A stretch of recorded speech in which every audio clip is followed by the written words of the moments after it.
Good afternoon. Good afternoon, everyone. Is that on? Good afternoon, everyone. The special committee of the whole meeting is called to order at 4:01.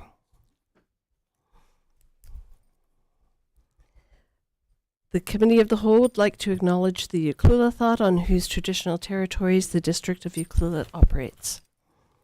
Audience members and delegates are advised that this proceeding is being video recorded and broadcast on YouTube and Zoom, which may store data on foreign servers. Are there any late items? No. All right.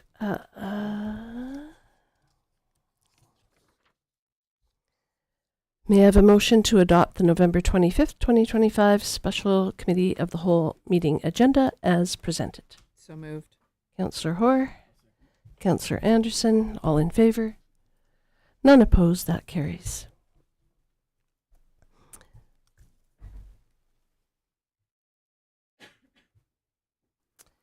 There is one set of meeting minutes for adoption. That is October 16th, 2025. Are there any errors or omissions?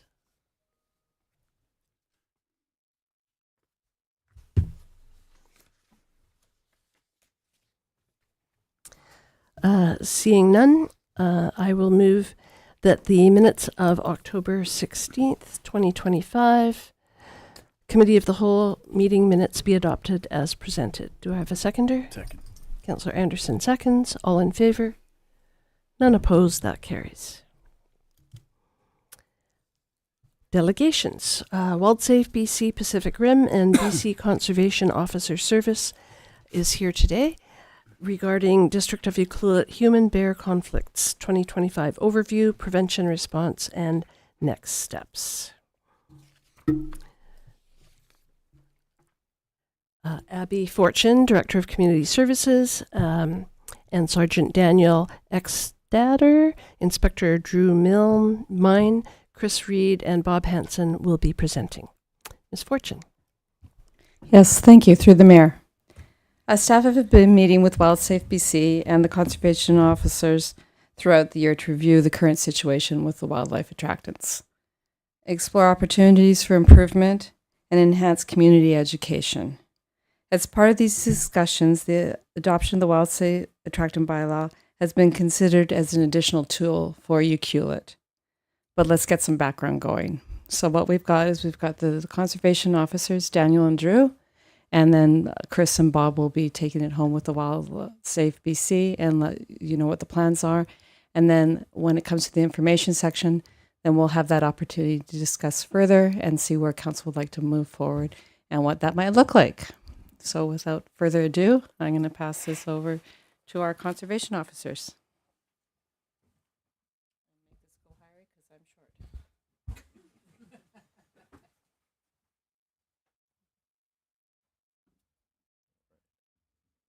Good afternoon, Mayor and Council. Thank you for having us here to help provide clarity in the situation that we've been facing this year. Can you hear me through the microphone?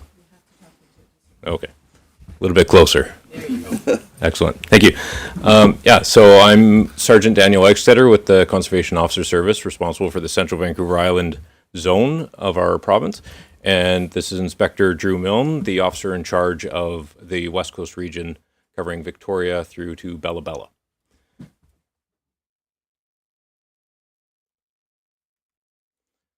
To provide a little bit of information, there's a small comparison of black bear conflict reports for the District of Ucluelet compared to Whistler for a comparison there. Why Whistler?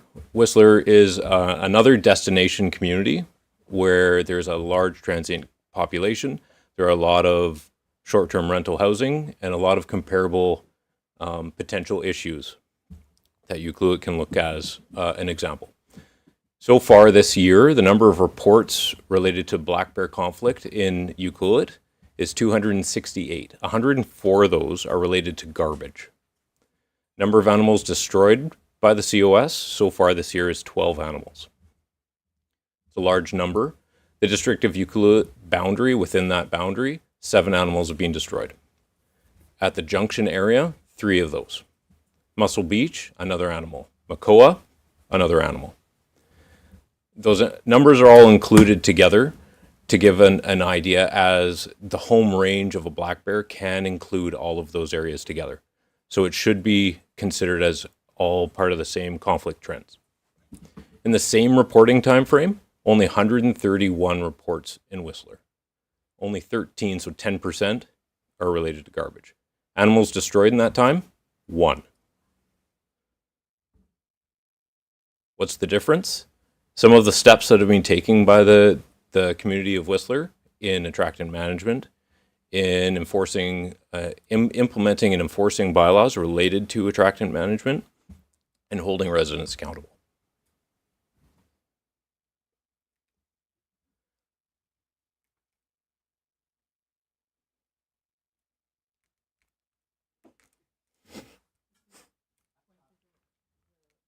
There it is. Whoa.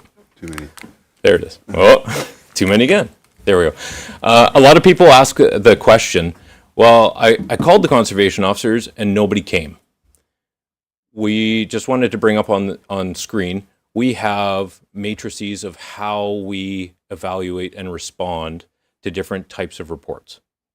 Every phone call that is sent to the RAP line generates a report. Every report is reviewed by an officer. We look at the information involved of type of location, the animal's activity, and the potential attractants and conflict risk that's associated to that report.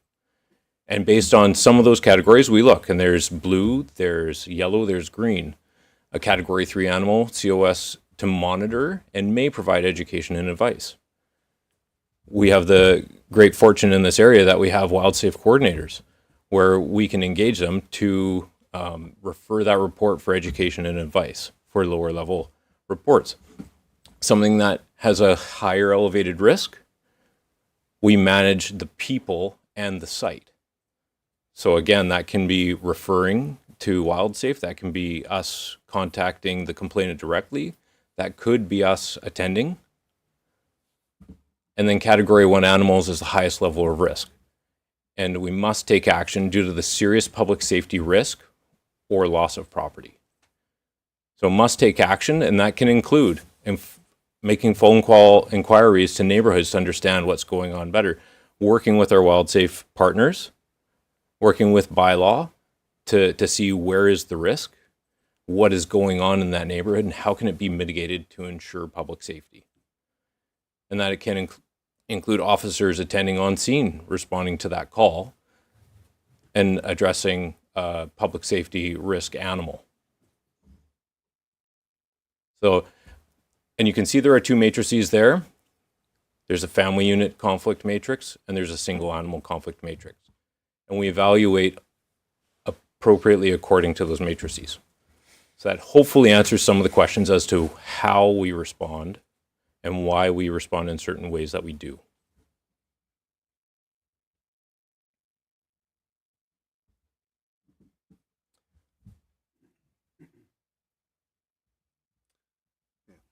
Mayor and Council, thanks for having me here and having the Conservation Office Service here.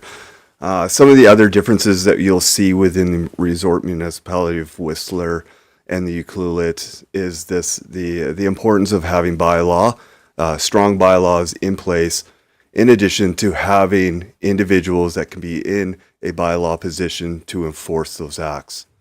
Whistler, being I've had the fortunate pleasure of working in Whistler and helping them with the development of their bylaws, and then implementing it and helping train their bylaws officers to provide education in the form of community events, in addition to the financial education component and violation tickets, which really helps change the culture within the community to becoming more diligent with their attractant management.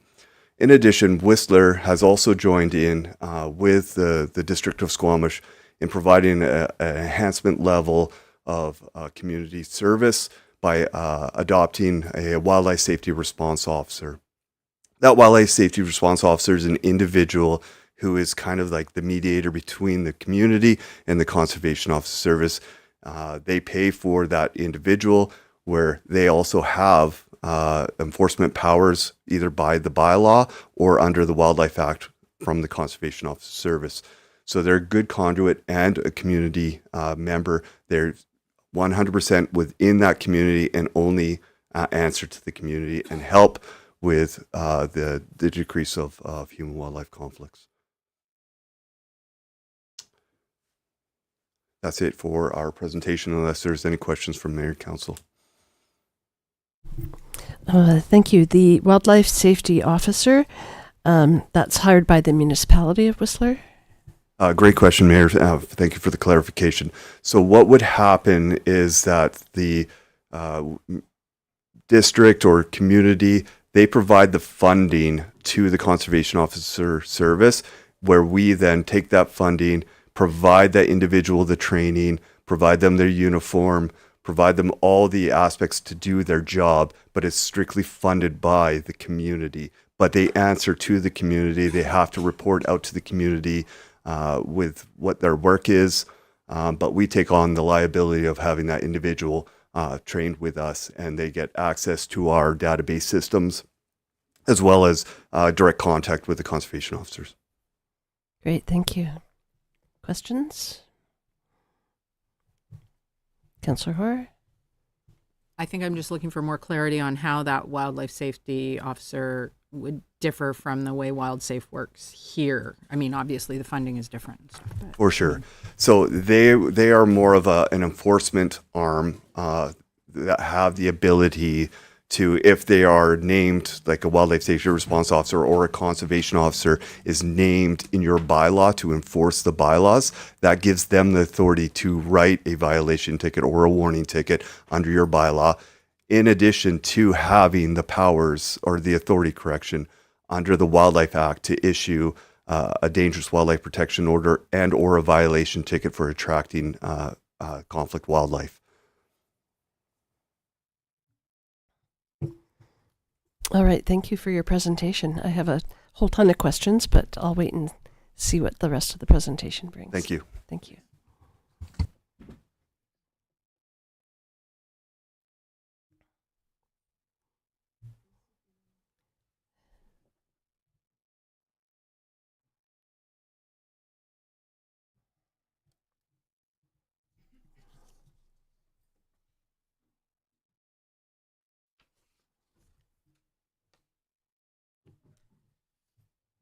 Thank you, Mayor and Council, for having me.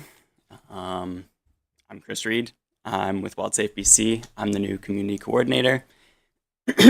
I work closely with Bob, who's now in charge of special projects and electric fencing, so he'll have a presentation after me. I've taken over the role of Caitlin from last year, earlier this year, and I'm also in a full-time year-round community coordinator role. So I'll present about 2025 and the stats that we've had this year too. There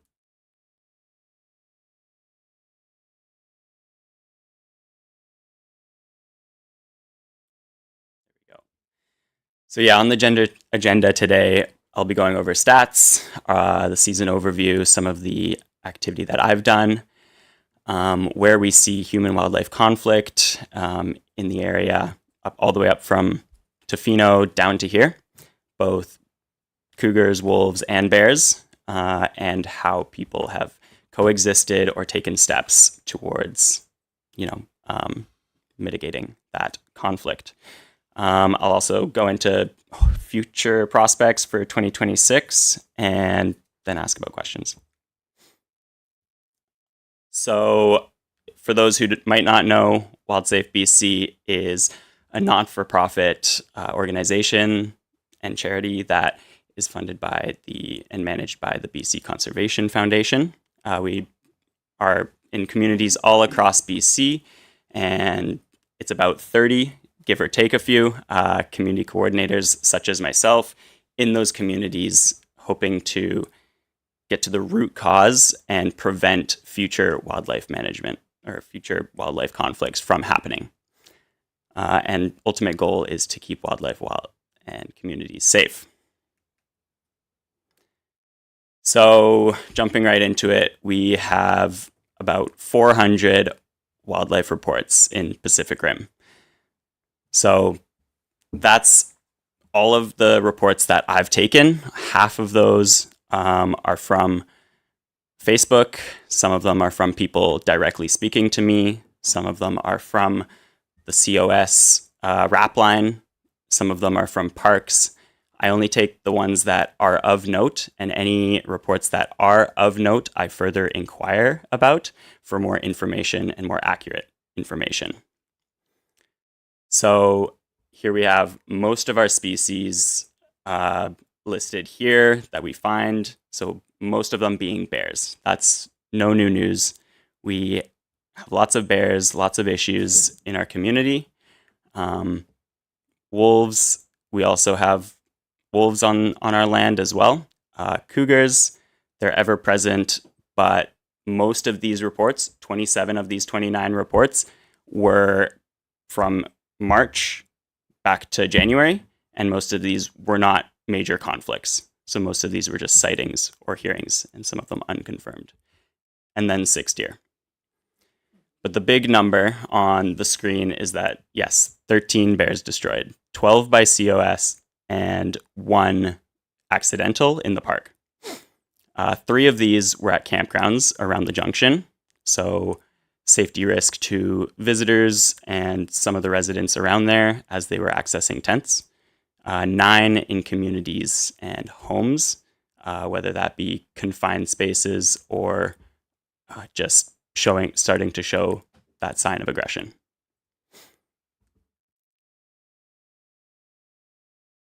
As previously stated, this is where the majority of those kills were, minus the one that did happen in the park. That was a collision. So you can see 7 in the Ucluelet area. So what does this compare to previous years? We are in a similar realm as, I would say, 2019 and 2021. I'd like to mention that 2020 looks like a bad year as well, but there were 10 accidental collisions or bears not killed by COS. There were only 2 that year, so just take that. And in 2023 and 2024, we saw a major drop-off. This was when the polycarts were introduced at the end of 2022. So this is a new food source that they hadn't had access to before.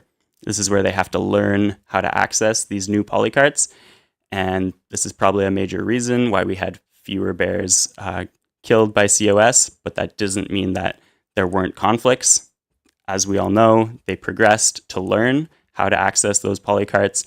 And by the end of 2024, we had 13 food condition bears either still in the community over the winter or had returned for the 2025 season. We still have some food condition bears in the area from Hitatsu to here. There are still some for sure. And then the graph on the right just shows the reports that we get over the seasons, and it's continually increasing with more and more people and more conflict. So from those 400 or so reports that I've gotten, not all of them have been major incidents. 205 of those were just sightings and hearings, and those just help get us a picture on where these animals are moving to and within the community. 8 were people and pet threatened. 128 were personal assets damaged. Most of those were the polycarts. Some others might be fences, trees, gardens, things of that nature. And then 27 buildings entered this year, most of those happening within the past few months. 5 vehicles entered. That was 0 up until mid-September. So that is a more recent development as well. 5 sheds entered and 4 bluff charges. So we all know the leading cause of the conflict, 67% of conflict, of incidents in our community is due to polycarts. So these are mostly targeted because they're a constant food source. They can be unsecured, and they have learned to access these carts through multiple hours of dragging them into the bush and playing with them, seeing where their weak points are. These are mostly the brass carabiners and the soft plastic that can be chewed at and torn by skilled bears. Most of these numbers compared to last year, it's more focused on garbage and organics. So there's fewer recycling being targeted, and there's slightly less polycarts accessed since last year. Currently, about 138, I believe, were accessed last year. So we're getting up there, but we are seeing a more focus on garbage and organics this year. It just goes to show that, yeah, these bears are honing their skills and where they're targeting and getting their food from. And this was just a demonstration from me in front of the community center here, giving out free stainless steel carabiners and giving examples on how residents can anchor their bins at home.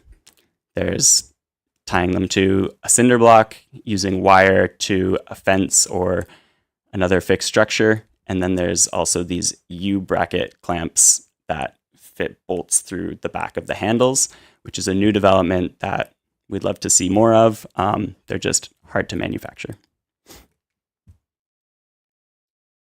So taking a broad picture, step back, this food conditioning pathway, it leads to a public safety risk. It starts off with those bears accessing food close to our homes, primarily those polycarts, becoming more resourceful, more bold, and becoming habituated.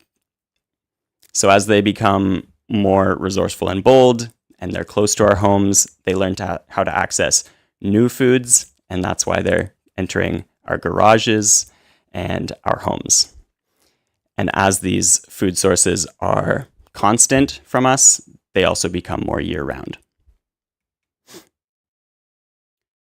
So cougars, there were 29 cougar reports, like I said, most of those being early this year, and all of them mostly acting naturally.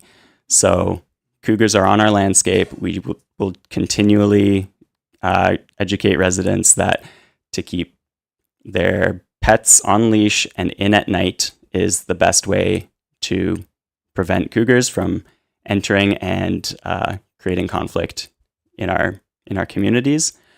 Wolves have progressed to more habituation and more bold behavior in the park. And earlier this year, they were also seen going down Main Street to Fino and on the Wild Pacific Trail here in Ucluelet. These wolves, again, are expanding their territory. They're getting more bold. We've seen a progression from some aggression to now predation onto dogs, and some of them have even sought to follow just people without dogs. So there's this warning from Pacific Rim Parks Canada saying exactly what to do if you see a wolf. We want to deter that wolf. We want to have bear spray available, ready to use, and know how to use it, because that will save both you, your pet, and the wolves alive. If they get the picture that humans are not someone to mess around with, then they will live longer. So what has WildSafe done? I've done 13 presentations to staff, youth, and visitors.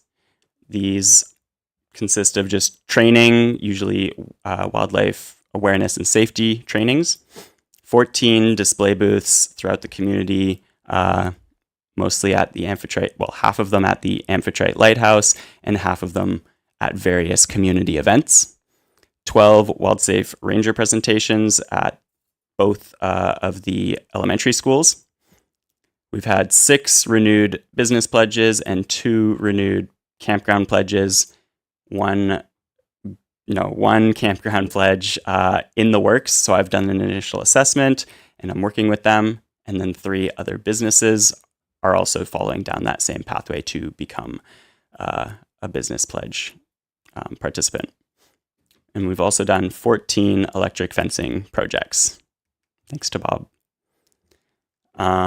These are then broken down into further detail: 5 storage sheds, 3 cart enclosures, 3 chicken coops, 2 gardens, and 1 apiary that you see on the right there around bees and part of a garden.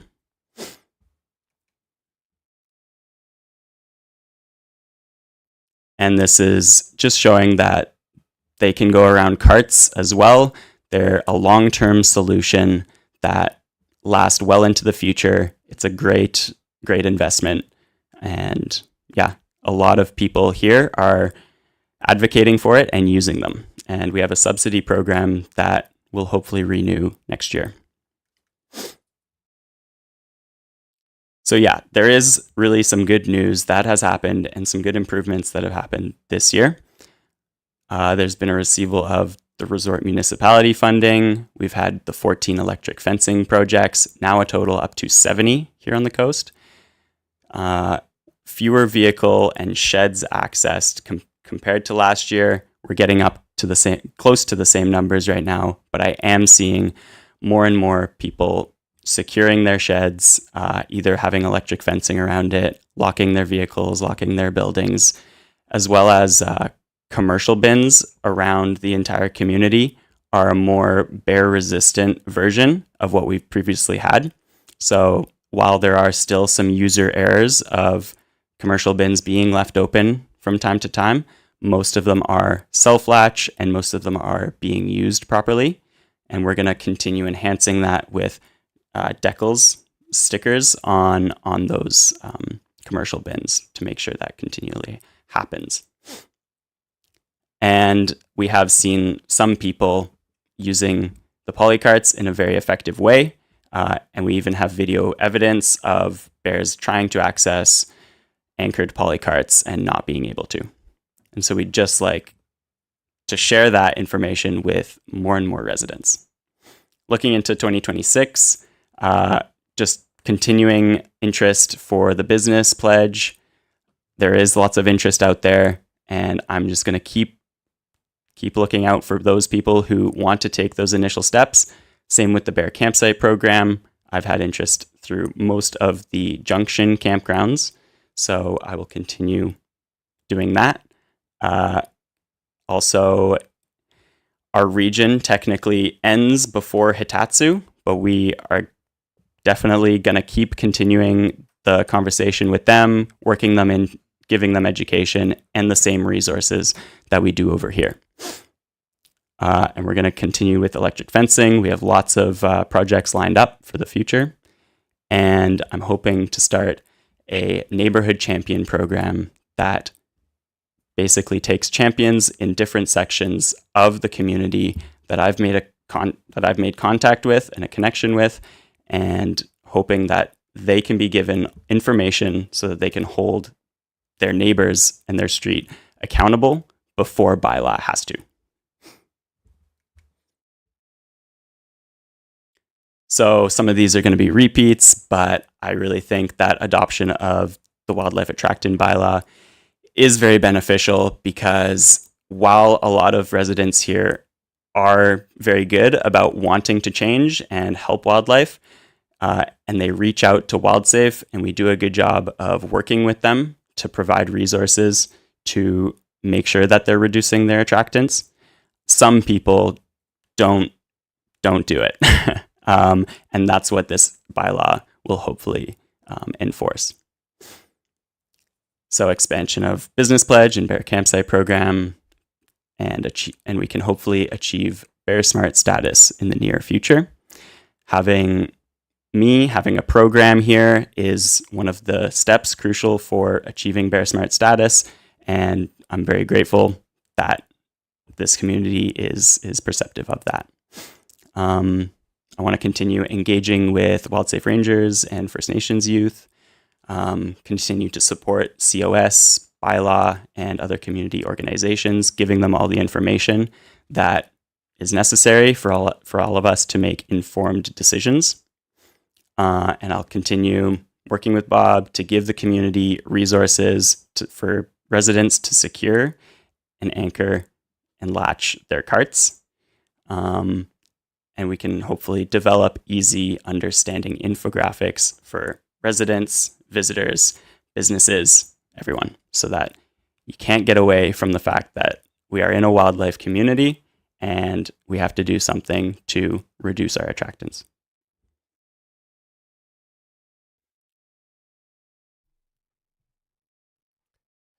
Great. I had a small video, but we can just go straight to questions. It's just a season overview. Yeah, we can start with some questions if council has any. Councillor Hoare? I'm a little curious. So the electric fencing around the carts, like the one that you showed, what kind of cost to the homeowner would that be? Ballpark?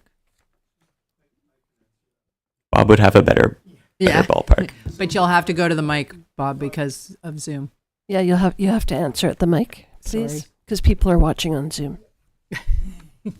It looked like such a, people have so much trouble with the anchoring system. And so I'm just curious what. Yeah, thanks for the question. The 5 projects we did around carts this year, the average cost after the subsidy to the owners was $385. Oh, wow. All of our time is covered by the WildSafe program. Thank you. Great, thank you. I replaced my carabiners with padlocks a long time ago, and that has really deterred the bears. They have yet to figure out how to put a key into a lock, but it's coming, I'm sure. You got to watch it. They've got pockets now, right? Yeah, it seems like they just keep advancing. I mean, there's the whole raft of ones that figured out how to open car doors, and now there's ones that are opening house doors. And I've heard recently that they're learning how to not just open the up-down door, but the actual round doorknobs as well. You've heard that too? Yeah, we responded to one of those incidents where it definitely opened a round doorknob. Yeah, so just advising all residents to lock their cars, lock their sheds, lock their doors. Yeah. It's a small town. It's not that you need to worry about thieves. You need to worry about bears. Bears, that's right. And we need to keep them out because, food conditioning bad. Yeah. Councillor Anderson? No, that's a great presentation. Thank you. The numbers for the comparison between Whistler and Euclid are pretty staggering. There's no question. I'm just wondering what your thoughts were. Like, is it the polycarts that's the difference between the two municipalities? And I know there's probably multiple reasons. Like, I'm not just going to say there's one because there's probably several factors. But do you think that it's probably I guess the old beaners, the polycarts, and versus I think Whistler has a different program for refuse where they have one area where they drop it off. Do you think that that's a big component here? Yes, I think so. I'm not familiar with Whistler, and in my talk, the last one here, I will touch on the particulars of dynamics of our situation, but I'll pass it to Drew here.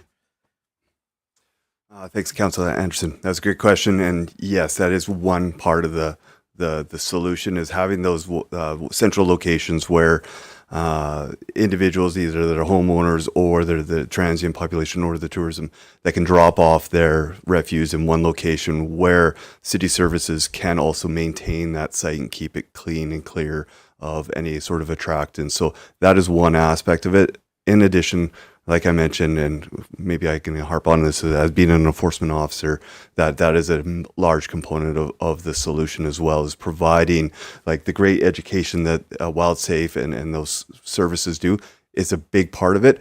but really to change an individual and some individuals' behaviors is going to be an enforcement. Just a follow-up question on that one is, when we talk about introducing a bylaw, I'm wondering how many of the polycart incidents are due to people just not using them properly, putting them out too soon the night before, things like that, like not putting the locks on them or not having them chained up. I guess what I'm saying is I wonder how much of the number is due to improper polycarts use. I suppose that's where I'm getting. So we did conduct some surveys last year where we looked at, I believe, 21 streets in each community, Tofino and Ucluelet, and documented damage to carts. And what we found was quite a high percentage of carts were damaged. And a lot of that damage had not been reported, so there were not corresponding repair requests. So that's one particular issue. Also, anecdotally, from our being out and about in the communities and working with people in different neighborhoods, is I would estimate that a very high percentage, possibly as much as 3/4 of carts in our communities are not anchored. So they can be tipped over, they can be dragged away. And we know that is the start of the learning path to developing all those cart break-in skills. So that single human behavior is a big contributor, I believe.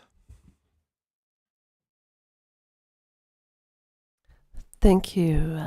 And Mr. Hanson, you're up next, I assume? Thank you.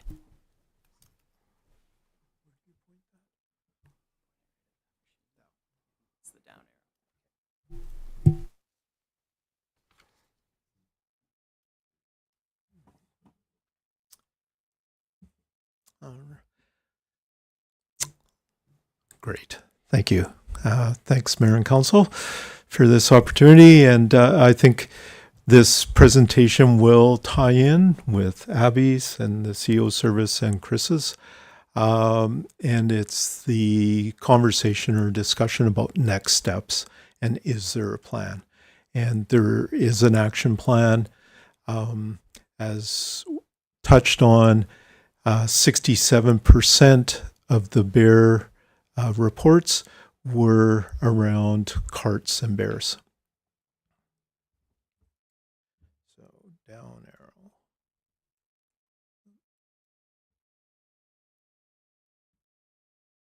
There we go. Okay. So next steps for the remainder of this year and going into 2026, as talked about. But I'd just like to emphasize that the draft Ucluelet Wildlife Attractant Management Bylaw has very specific provisions for how to manage carts and also commercial waste as well. So it would add additional tools to the available to the district for managing human-bear conflicts and important tools. We'll be talking about what we've been referring to now as an action plan. In last year's delegation, we identified the need for an action plan to respond specifically to the new residential waste management system. And thanks to funding from the Clayoquot Biosphere Trust, providing 2 years of funding for this year and next year, we're able to, or we've begun the work of defining and implementing that action plan to hopefully get ahead of our current situation. Part 1 is to continue the extensive education that's been going on that started 6 months before the carts were delivered. So those education efforts have never stopped, and they've increased. They're collaborative, they're comprehensive, and we're using every means available to us to try and get the information out to residents, how to manage their carts in a way that does not lead to conflicts. So part 2 of the action plan is to enhance the strength of the residential system hardware. So part of that, you've already seen and heard about brass carabiners. So we're providing free stainless steel carabiners as part of this funded action plan. We're also subsidizing anchoring supplies for residents, and we've provided $200 in gift certificates to residents to purchase anchoring supplies. Now we come to the part that we really look to with the adoption of the new bylaw, is moving into compliance and enforcement. So we've employed every means at our disposal to provide the information to the residents, basically ask the residents to do their part, and now we're to the point of we need to compel the residents to do their part. 3 years of education is a lot of education effort. Now it's time to move into compelling those behavior changes and to enforce the requirements for managing carts, and also part of that food conditioning pathway, improve management of commercial bins and grease bins, and add cardboard commercial bins as well. Continue and increase our efforts to document and understand and be on top of what's going on in our community. So documenting that cart damage, getting out there and doing regular reporting on how secure our other waste management bins are. And continuing to get, now really increasing our efforts to get the word out that proper waste management practices are not voluntary, they're actually mandatory. So examples of the early education efforts, and then we keep trying to reinvigorate the impact of our education efforts. We're very fortunate with Chris as an artist with great graphic design skills, and that's really helped in that regard. This is one of Chris's.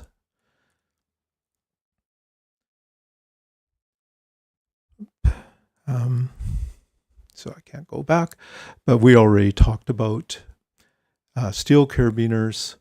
Electric fencing is a new tool for protecting carts. Also talked about all of this already in the compliance and enforcement part of it. So one of the new initiatives as part of the action plan is what we're calling Stop It's the Law series of products. And here's an example of a draft compliance notice that we worked a bit with Brittany on this. And the idea is when there are issues that during Brittany's compliance patrols around carts, that she has something that's very high impact, but it also connects people to the information on how to become compliant. Here's another example of a new commercial bin decal. This is a draft, and we're working on drafts for grease bins and also cardboard bins.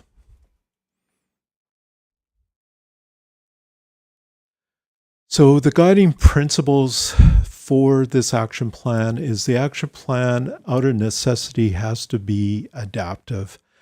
We have to be as quickly adaptive as the bears are. So our situation, our set of challenges we're dealing with. We've described a lot of them, but it seems like every season we're faced with new challenges that we didn't have before. So bears learning how to turn round doorknobs. So we got to keep up with the bears, and the bears show us in very clear detail where all the vulnerabilities are that we need to address. So we need to learn from the bears. We need to learn from residents. Really impressed with the idea of from Chris, and also I know Brittany was part of that brainstorming about identifying neighborhood champions and trying to recognize neighborhoods that make themselves bear safe.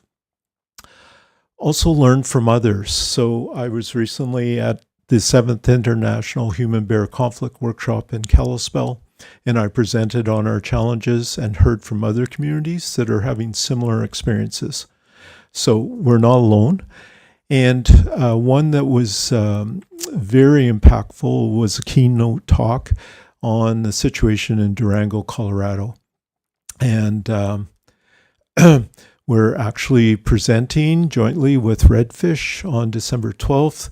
It's an award-winning documentary that was made about their particular journey with introducing a very similar system as ours. So they actually embarked on it as a scientific study over 5 years, and they had treatment areas that received carts and control areas that didn't. And they also looked at compliance and enforcement, education. It's a very highly impactful story of their journey over 5 years. And it's engaging. It's also hopeful, because what they found was that after 5 years, trials and tribulations, that they found with compliance was one of the biggest factors that made a big impact on the level of human bear conflicts, that if they could get compliance up to 60% or greater in neighborhoods, that the conflicts dropped dramatically. And since that time, they went from the treatment, experimental treatment, to full implementation of a CART system to 18,000 residents, and their conflicts are low and have stayed low. So learning from others, there's many things that we can draw from this, and it's a really good documentary.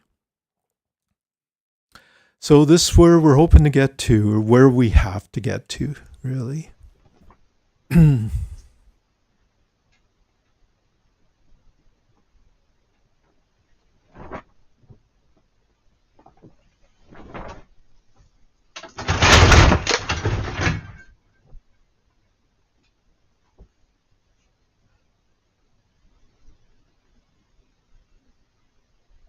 That's from Ucluelet this season.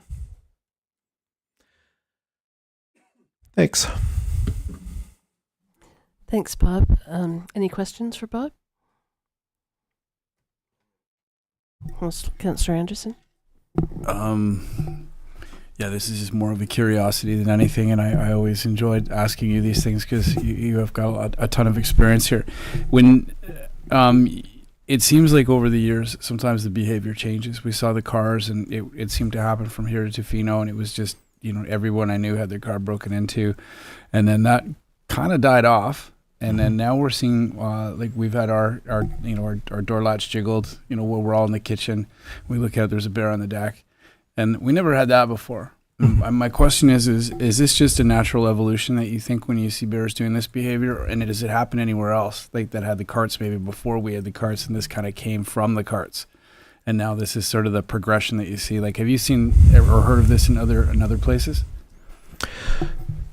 Yes. I think that dynamic sort of evolution in behaviors that we see every year is the constant. Is that the local population of bears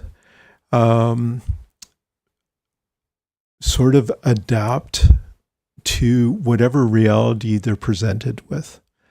And if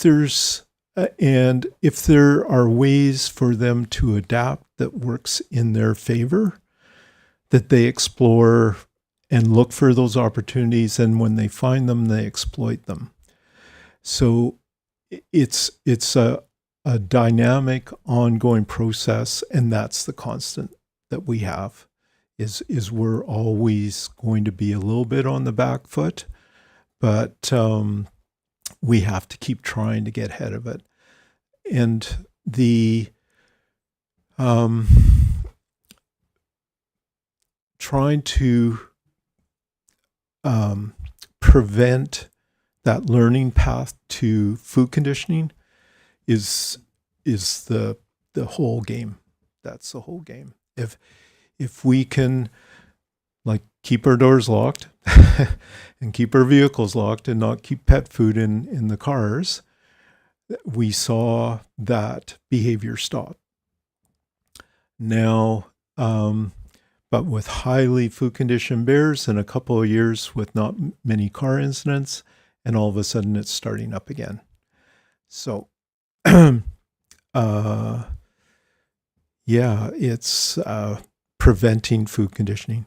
Food conditioned bears, the longer they're around, the more time they have to add to their own toolkit and perfect their skills and to try out new behaviors, the further they go. And they just, it's we have to prevent them from being on that road in the first place. Yeah, I think this is I've heard of bears entering sheds and garages. This is kind of the first year that I've had reports from friends where a bear has, been in someone's kitchen. And that seems to be a new sort of trend. I guess they are learning and being a little braver as they learn. That's part of that food conditioned bear behavior path is where they get more resourceful and try different scenarios and see if it works. And I'm sure Drew can speak to that. Yeah. Thanks, Bob, and great questions. And Bob hit the nail on the head. If there's no food available within the community, a bear is not going to generally come into it. It's going to look for a different area for a different food source, right? We create a opportunity for these bears that are incredibly intelligent they come into our community. If they don't get a food source, they'll look for a different way to get that food source, right? Like our homes, they smell good. Inherently, they'll smell good. Well, most of our homes, right, smell good to bears, and they, the foods that we cook, they can smell it. Right? They have an incredible sense of smell. Like, open up a pop can, you leave it on your deck, or a beer can, a hot summer's day, a bear will be able to smell it for up to a kilometer away, right? So we're not conscious of that, and we overlook that. In 2008, when I was posted to Whistler, we had a bear figure out a round door knob that would only turn one way to pull out and the other way turn to push in. And that bear figured that out, right? And was able to access that home.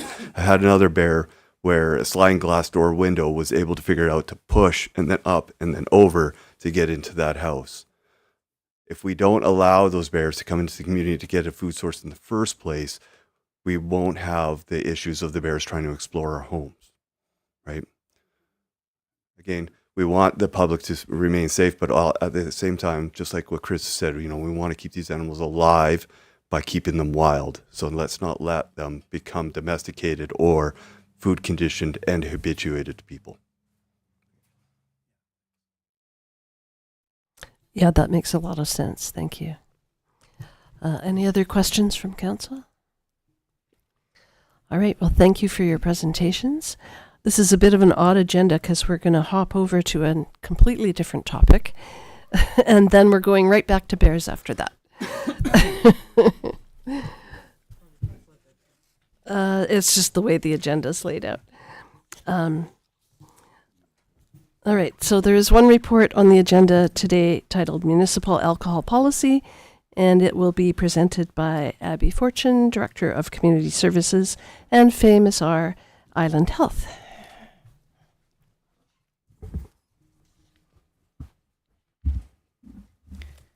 I've got to grow. So before, thank you very much, Mayor and Council. Faye and I are just going to present sort of a rundown on the municipal alcohol policy.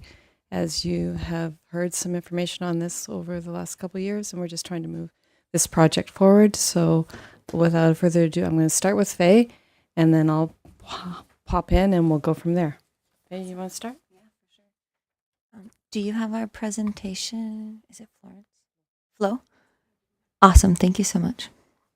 Good evening, everyone. My name is Faye Massar. I'm a community health promoter for Island Health working in Alberni-Clayoquot region. Thanks for inviting us back to continue the conversation on municipal alcohol policy, and I might just call it MAP moving forward. Tonight we're going to share why this matters for Ucluelet, what the data tells us, and outline next steps for developing a balanced, health-informed map. And so our goal is to support community safety and well-being, just like the Bears, while respecting local priorities. We are not here to prohibit alcohol, but to promote responsible consumption and decenter it from social connection and community life. Sorry, I felt like I was like leaning over. Okay. How do I do this? Up there, and I go like that? Okay, great. Before we begin, just want to respectfully acknowledge the traditional territory of Ucluelet, who've cared for this land since time immemorial, and I'm grateful to work and live in this beautiful place. And we would have had a presentation from Dr. N, so I'm just going to briefly kind of walk through the why again, but alcohol consumption in BC remains high. Over half of the drinking age population falls into increasingly high-risk categories. And this isn't just a provincial trend, it affects our local communities too. As you can see, our local health areas consumption significantly exceeds BC and the rest of the island at 15.4 drinks per week. And higher consumption means higher risk for health and safety impacts. Canada's updated guidance is clear. No amount of alcohol is considered safe. Alcohol is linked to several cancers and chronic disease, and globally, it's a leading risk factor for death and disability. So our recommendation to those who consume alcohol is to drink less. And this shows alcohol-related hospitalizations far exceed those for opioid-related hospitalizations by a factor of 53 in the West Coast region. So that's West Coast residents admitted to Tofino General Hospital or West Coast General Hospital in Port Alberni. This is a significant health burden, and it's often less visible compared to other substance-related harms. Locally, alcohol contributes to impaired driving, overnight lodging in cells, domestic abuse. Children and youth are particularly affected through exposure to violence, unsafe environments, and really the normalization of drinking in culture. Tourism increases alcohol access and consumption through more licensed venues and events. Tourists often drink more while on vacation, creating seasonal spikes that strain enforcement and health services. Economic reliance on tourism can also pressure municipalities to allow more alcohol-friendly policies, increasing visibility and normalization of drinking for both visitors and residents, including youth.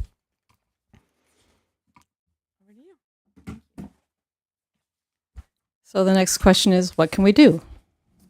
So municipal levers, say municipalities 5 times really fast. Municipalities have several tools to influence alcohol availability and consumption. These levers vary in effort and impact, and choosing the right mix depends on communities' priorities and capacities. So municipalities can look at the MAP, which is what we're bringing forward with you guys today, community alcohol strategies, and long-term liquor license criteria as something council can look at as well. Now I get to do this. It's down, right? There we go. So what is MAP? MAP is municipal alcohol policy. Applies to municipally owned properties and events. So if someone has an event on our property, this would apply. If we do a special event, this would apply. This is a foundational tool that sets clear guidelines for alcohol use on municipal property and the events. It's practical, visible, and sends a strong message. It sets guidelines for where and when alcohol can be served. All right, here we go. Oh, I got it. Yay. Okay, so practical measures, specific steps and actionable steps that we can look at. So location of liquor services, position alcohol services away from things like children's zones or waterfronts where the risk is higher. This reduces exposure and risk of accidents.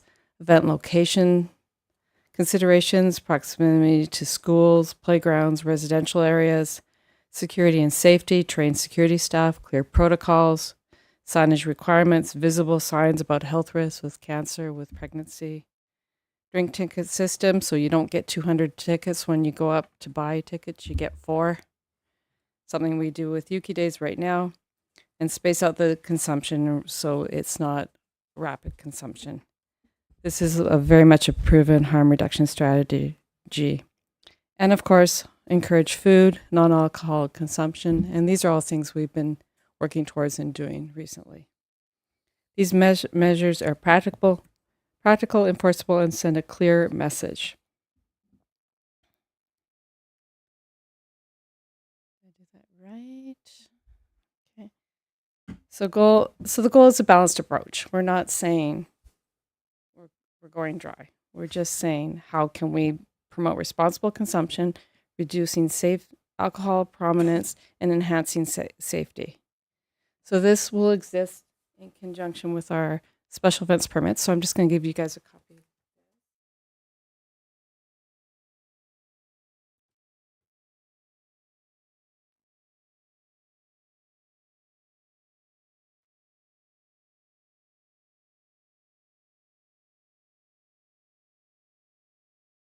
So this is a tool we currently use to help coordinate rules and strategies around an event.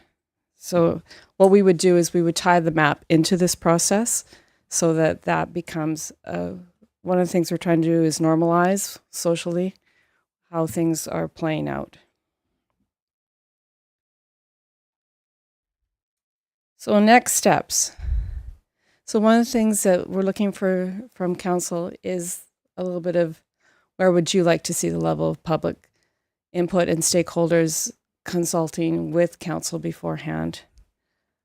We'll draft a map scope up, and then Faye and I will bring the draft policy and present it back to you for feedback and adoption. And a note is the map should be every 3 to 5 years is something we do want to look at so that we stay current. Alcohol policies change, and we just want to ensure that we stay current as well. All right. So thank you. All right. Thank you, Ms. Fortune. I'm all about public and stakeholder consultation. Perfect. For sure. So how do you see that folding out? So one of the things we can do is we can draft a map policy. There are a number of them out there that are online with where UQLIT is at. And what we would do is we would then do a public open house where we could bring this to the community and get their input in terms of level and what the community would like to see. And it's all about education as well. So that is something that we could do and do that this spring. That would be great. Yeah. Okay. Perfect. Councillor Anderson? Will there be drinks served? I'm just kidding. Mocktails. We could Mocktails. Actually, you know what? That's not a bad idea. We could do mocktails. Mocktail competition. Yeah, that's not a bad. We'll each host a There's a good point. I think it's I think it's great, and you guys have done this with Tofino, and I think we're incredibly lucky to have Ms. Mizar and Dr. Enns to help us with this, and I think this is terrific. I think what you come up with is going to be great, and we'll pass it by the community at the open house. But I think sounds like you guys are doing all the heavy lifting here, so that's great. Thanks. Thank you. Perfect. Okay, thank you for the presentation and next steps, and we look forward to it. And I like the mocktail idea. Thank you very much.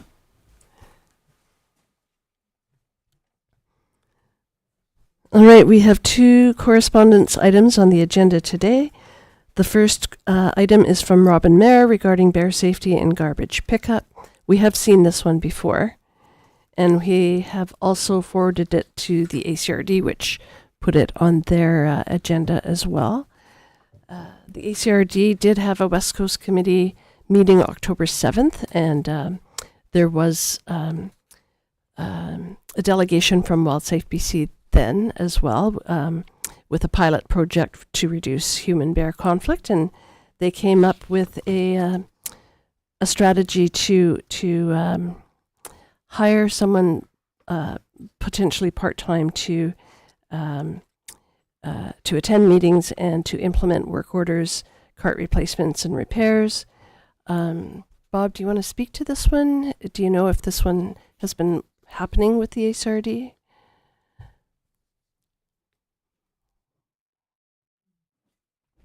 Ooh. There was a proposed action plan as part of that report back on the West Coast Committee, October 7th.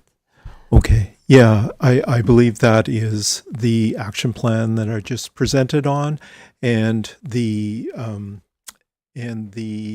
funding from the CBT was part of that funding, allowed me to be the coordinator for that project and to facilitate that action plan. Great. So they have hired somebody to, or it's being done by somebody's. Yep, myself. Yep. Oh, you are doing it. Okay. Okay, perfect. Thank you. I'm going to catch you while you're still up there, Bob, because I have a question that I was thinking of and then lost.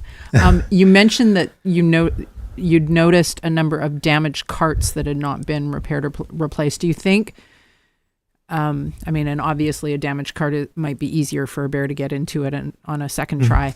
But I know that it also costs to replace a cart. It does. And I'm wondering if that cost is prohibitive to some people if the bears are damaging their carts more than once. You know, you might get a one-off, but then you're like, really? Again, next week? Mm-hmm. Yeah, that's part of what we're communicating is that there's the very real repercussion in terms of cost. So that's another one of the impacts of having these cart conflicts. To replace a cart that's can't be repaired is $250. And I'm not sure on the fee schedule for a partial repair. But yeah, those are very real costs. And as you can see, I think last year 181 damaged carts, and I think this year 118 that we're aware of. So that's reported damaged carts. So very significant costs.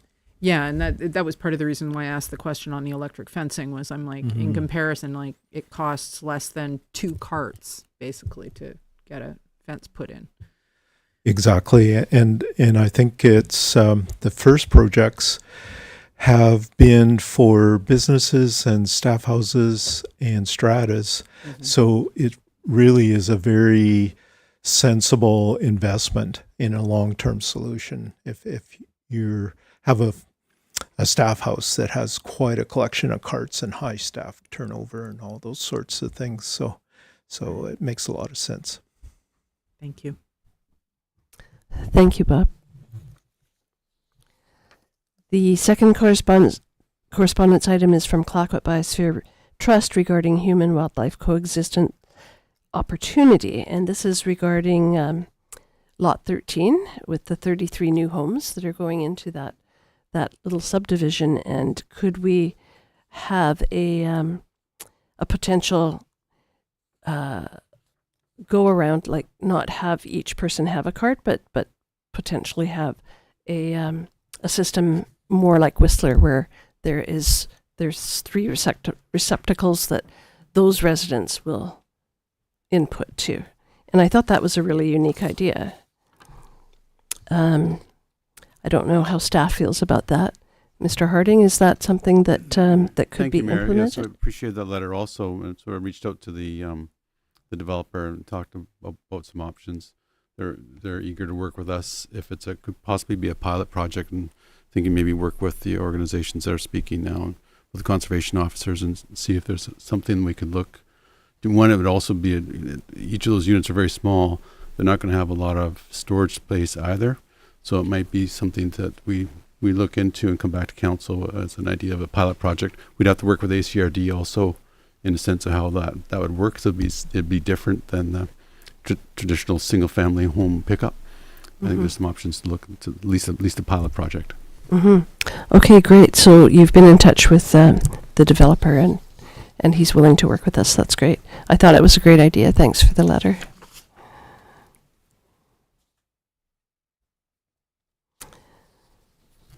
All right, we're moving on to information items. There's one information item on the agenda today. It is the Wildlife Attractant Bylaw Draft Proposal, and it will be presented by Abby Fortune, Director of Community Services. So some great discussion through the mayor. Thank you very much. So because this is a committee of the whole, the intent is to have discussion with council and with our experts here in this area. What we have attached is we've attached the Tofino Attractant Bylaw, and as a potential overview of what something in Ucluelet might look like. Bob was one of the critical people that helped out with this bylaw, so he's got good solid background.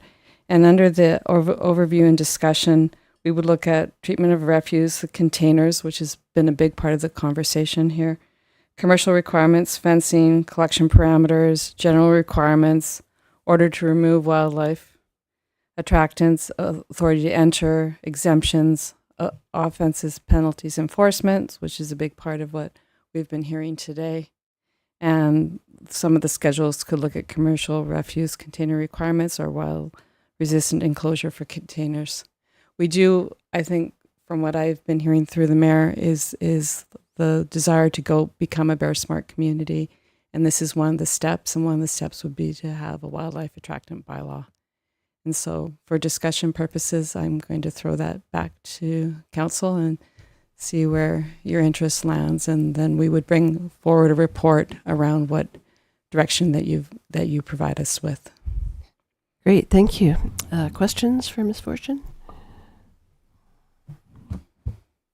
Councillor Hoare? I'm all for being a Bear Smart community. And I will say, as someone who lives in a tiny little strata, which officially is commercial and not single family, we had a green bin, but we had so much trouble with where to put it because there wasn't a communal spot we could store it. Like, we didn't have a system, and we were trying to get somebody to build us container storage, bear resistant container storage. I didn't know about electric fencing at that point, but now I do. My mind's going.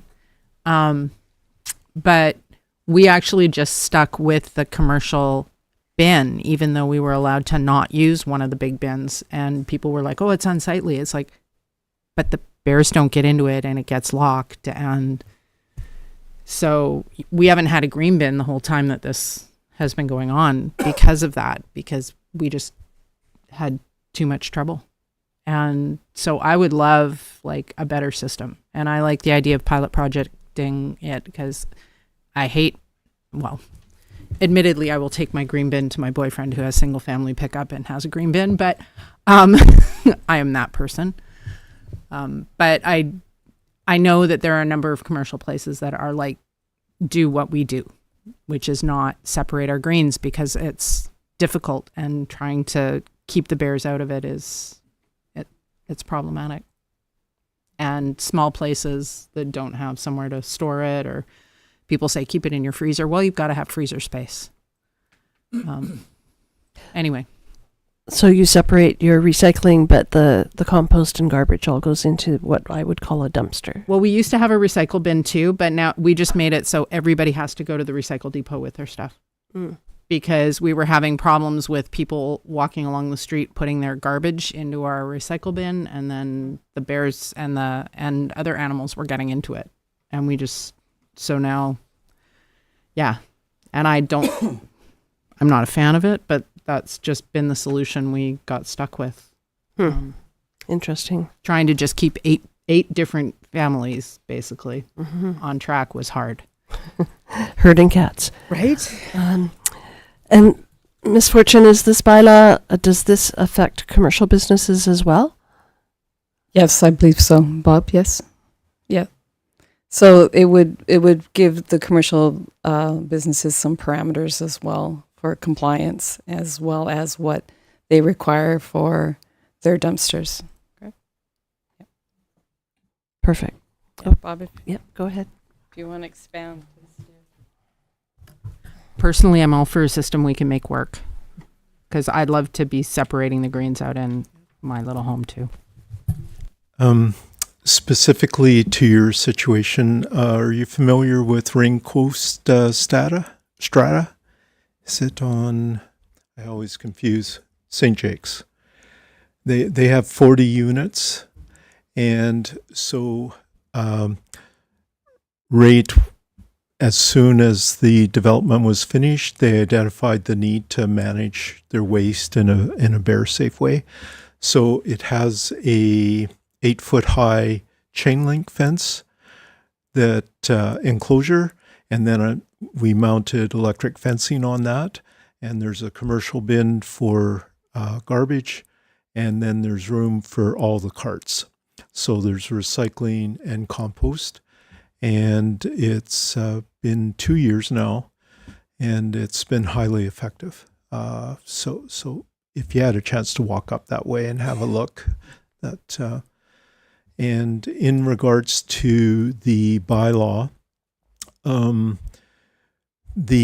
bylaw was crafted by looking at all what was considered the best examples from around the province. And when Tofino was awarded the Bear Smart status, the Chief Conservation Officer afterwards commented that he felt the Tofino bylaw, the end result, was right up there with the best examples across species. So it has specific provisions around management of all commercial bins, as well as specific provisions around the style of carts that we have, but also things like chickens and bees, and it's very comprehensive. And the extra tools it provides local bylaw are really significant. So it provides the authorities to bylaw to conduct investigations if there's situations that are chronic and critical in nature.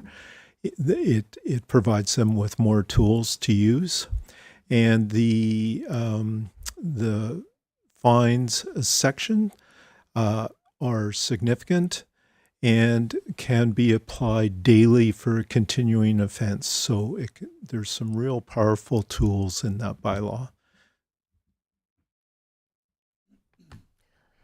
So what do you need from us at this point? So through the mayor, and Mr. Harding, jump in at any time. What we're primarily looking for is next steps from you. And one of my questions is, would you like us to move forward to bring a bylaw to you? We do have the Tofino one that we would use as an outline, certainly. And then with that, we can bring that forward to you. And is there one of the things we've talked about is a pilot project, which we will certainly look forward to doing that. And ultimately looking at a Bear Smart community. But I think right now our key entity would be the pilot project and the bylaw itself. And that gives it some teeth as we move forward as a Bear Smart community and wildlife attractants, because as those 6 deer, we have to watch those 6 deer. Yeah, they're very problematic. They're very problematic. But it's not just the bears, it is the whole wildlife as we move forward. And you certainly have heard from our CEOs today and our WildSafe BC people. So that's primarily what I'm looking for. Anything to add, Mr. Harding? Yeah, Mayor, just again, I was initially just want to thank all the presenters today. It was wonderful. The organization, all the work that everyone's doing, so really appreciate it. But as this is a committee of the whole, it really was for council to have this kind of discussion and this kind of input and back and forth. So we didn't give you a motion, but a council can move a motion towards its open council. And that could be to direct staff to come back with a bylaw. Also, we can direct staff to come back with options for a pilot project for community bins in certain areas, specifically like Lot 13 is a good example. But it's really for council to have some dialogue and discussion. So we can do that tonight, or should we refer this to the next council meeting? You could do it. You could do it tonight if you want to move it towards it. We would then come to you with reports as soon as we can on whatever you move forward. Okay. Would someone like to make that motion, or does anyone have any questions about this? No, I don't mind making it. Are you going to do it? Sorry. No, Go ahead. it's a question. I'm just wondering if we move towards community bins, like how is that going to work with the garbage pickup? Like, are they bins that are the same size as a single family one, and those could be picked up by the same truck, or? Yeah, our mayor can answer that one. Is we'd look at some best practices in other areas. If we looked at lot 13 or the First Light development, there's 33 units. We'd have to look at what the capacity there, work with the ACRD, and see what some options are. It would take us a little bit of time to look at how that works. But direction to do so would be an interesting pilot project, I think, for the community. Councillor Anderson? Oh yeah, no, I think it's everyone has these carts right now, so it would be difficult to just phase them out all at once without giving it a shot. I'm picking up from Bob and you guys is that it sounds like if people do this right, there's a chance this could work, and I know there's a lot to risk there because there's a possibility that it doesn't work, but I think it's worth giving it a shot. It sounds like I haven't seen this movie, The Bears of Durango, but it sounds like that's addressed in there as well. And it sounds like, from what you can't help but wonder that if there's some bad actors out there, like sometimes you'll see people put their garbage out the night before and then it's tipped over, first thing in the morning, and you can't help but think, well, if you do everything right, the bears will come and try and get into your shed because of that bad actor. So my hunch is that if we can kind of go after the folks that are just being lackadaisical with how we're putting out our waste, you'll see like sometimes a commercial bin and people just kind of throw their garbage alongside of it without even opening it. If we can address things like that and the bylaw, give them a little bit of teeth to see how that works, give that a chance, see how that goes. And if not, but in parallel, if we could do a small pilot with Lot 13, that makes sense as well. And just to see how that goes. But yeah, I think I'd be really interested to see if we had some teeth with bylaw to see if we could curtail some of the things that are going on. I think this gives bylaw the teeth. I think that's the problem. Bylaw hasn't had the teeth. That's correct. And I agree. Like Lot 13 is a great one because they're not built yet. They're not, it's easier.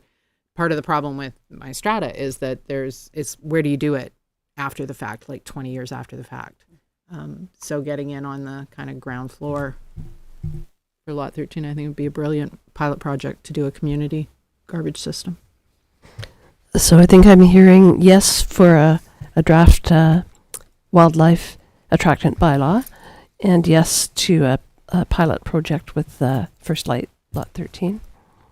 Yes, and so council, just as a reminder for our CAL meeting, community of the whole, is you'd be making a recommendation to council. Mm-hmm. And then you debate it at that open council meeting. Right. So we're not making a motion. We're just making the suggestion No, you're making We're making a motion. we need to make You're a making motion to your ourselves. to ourselves. Committee of the make a motion. I will move that the committee of the whole request council to look. I don't know how to say this. I need some help. If I could, council, Mayor, the first motion would be that the community of the whole will recommend that council direct staff to come back with a Wildlife attractant bylaw. Yeah, thank you. Attractant bylaw. And then the second motion would be that council direct staff to look at a pilot project of community bins in an appropriate location, ideally Lot 13, just as that hasn't opened up yet. What he said. Okay, so first motion is for the committee of the whole to recommend to council that staff come back to us with a draft wildlife attractant bylaw. So I'll make that motion if I have a seconder. I'll second it. Councillor Hoare seconds. Any further discussion? All in favor? None opposed? That carries. And the second motion is to utilize First Light Lot 13 as potential Pilot project, pilot project for garbage pickup, community garbage pickup. community garbage pickup. I'll make that motion. Councillor Anderson seconds. Any further discussion? Seeing none, all in favor? Is that gonna work? We know the intent of what the community wants to do, so I'll work with Flo and Ed on what that wording will be. So it's if Perfect. council's okay, but the intent is for us to build off the letter that we received with the idea and some of the examples of a community bin program with some discussion. Exactly. Any further discussion? Do you know what kind of cheese you use to get a bear down from a tree? Here it comes. Camembert. Okay. It's terrible. It's terrible. I feel shame. All Another- the cheese, all the time. Another dad joke.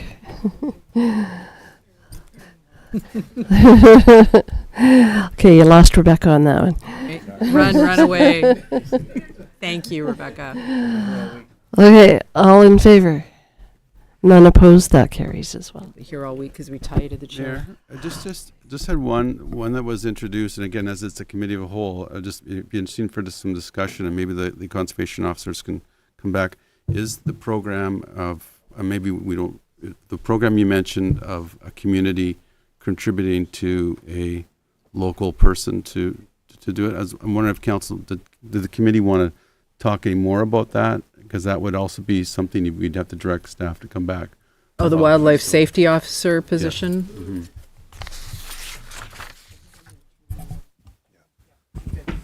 Right.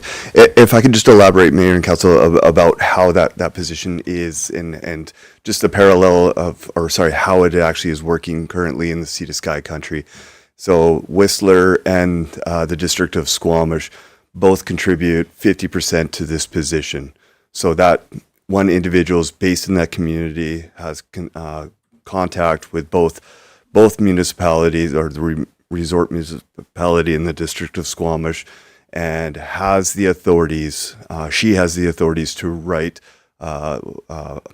tickets and dangerous wildlife protection orders under the Wildlife Act, in addition to having bylaw authorities, and works quite closely with bylaw. So that's how that position is. It's about $53,000 from each community that pays for that position, so that they're in place for 365 days of the year. If that's any help for the context of that position, and how we wrote that, and that was a 5-year contract between the government, BC Government Conservation Office Service, and those two communities. Thank you for that information. This can be discussed at a council meeting, correct? Well, it could be. Just because since we have the conservation officers here, is it something that you're recommending that the two districts work together on? Is it something that you believe is needed in this area? Yeah, and obviously I'm biased, right? Because I helped write that position and put it into place when I was the South Coast Region Inspector.